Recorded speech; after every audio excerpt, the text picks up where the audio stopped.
Okay, this is the first part of the base. I don't have it together right here.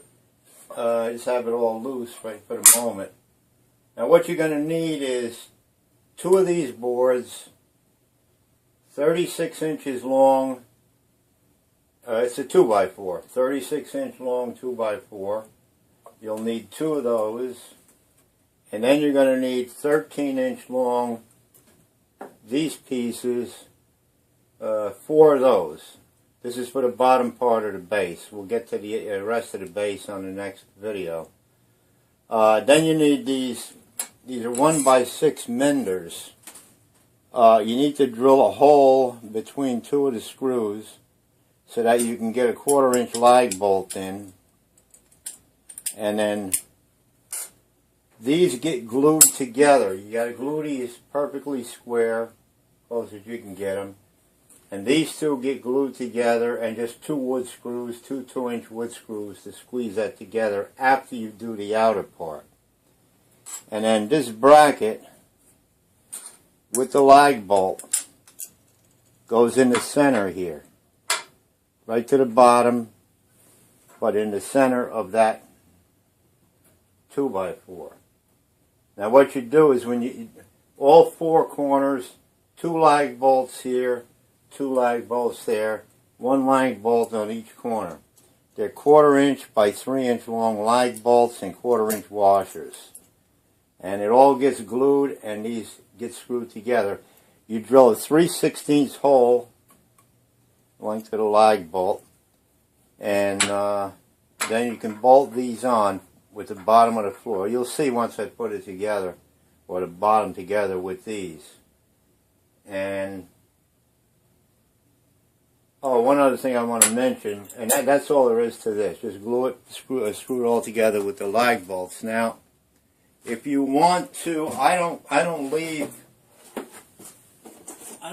the 2x4s in their actual original position or shape.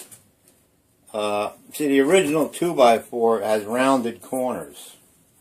You'll notice that whenever you go look for 2x4s.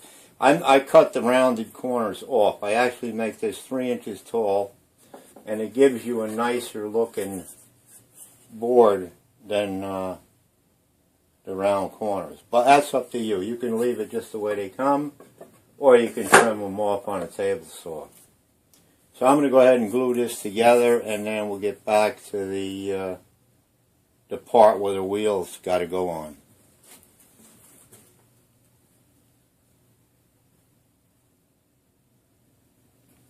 Okay, the bottom part of the base is done.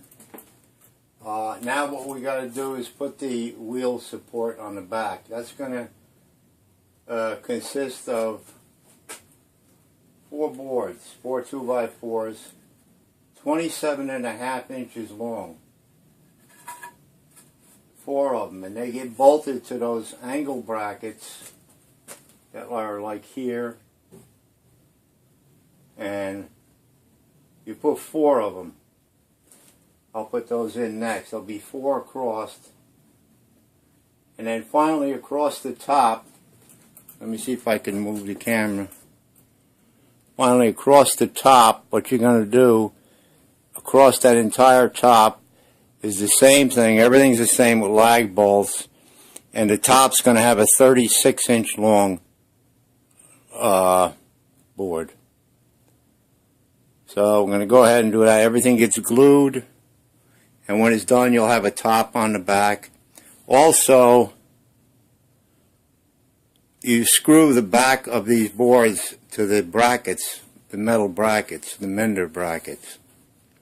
And then there'll be a screw put into the side of each one of these. All the pressure and force is forward. So that's the reason for the metal brackets. That keeps this from pulling off the back after a period of time. Also, if you wanted to, you could put L brackets, which those can go between each one of these, and that would make it even stronger.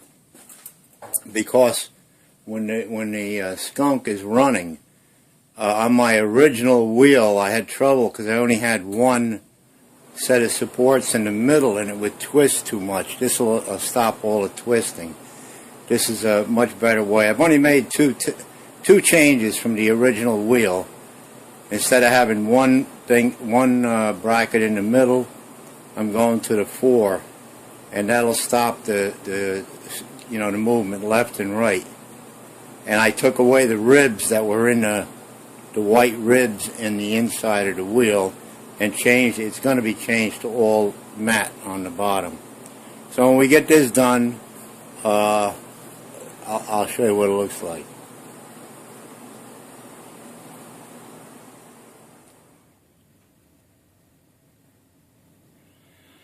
Okay, the base for the wheel is done. I have the lag bolts in. Also, when you're putting on the back, also if you could make the back, this entire back piece can be made and then put onto the base. I didn't mention that in the last video. Might even be easier to do. And be sure that this is right here. This has to be square. If you have to do any adjusting, or if anything, it should be more towards the back. What I did here to adjust it is I put shims underneath so that it would tilt about a 1/16 of an inch back. So that would take up the space when you put the wheel on because of the weight of the wheel. Now also, I put a couple of bolts in there, lag bolts, to squash that together. That's glued. And we'll go around the back.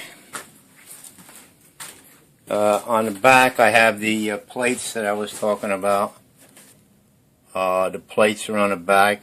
That prevents the wheel from ever pulling out towards the front, because when the Skunk runs, there's a lot of force on this back.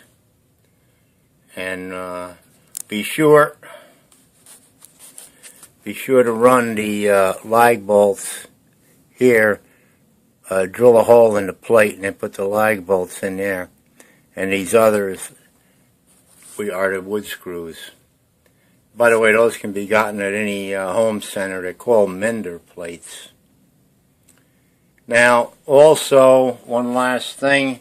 Now it's ready to be sanded, painted with the house paint that you use for the wheel. And also, if you wanted to put a bottom on here, I didn't put a bottom, not for this wheel, but you could take the scrap plywood left over from the wheel. That could be put down, across the bottom if you want to hide the openings. And another important thing is all the corners. You want to make sure that you file off the point, or sand off the point. Basically, there's only 2. Well, there's 2 on the top, too. So nobody's going to get cut on it or anything. And that's it. You got to sand it, paint it. There's not much else. You really don't have to fill any screw holes or anything, because this entire assembly is not in view. So that basically takes the wheel, and the sand is done. Now, except for the flooring and the wheel.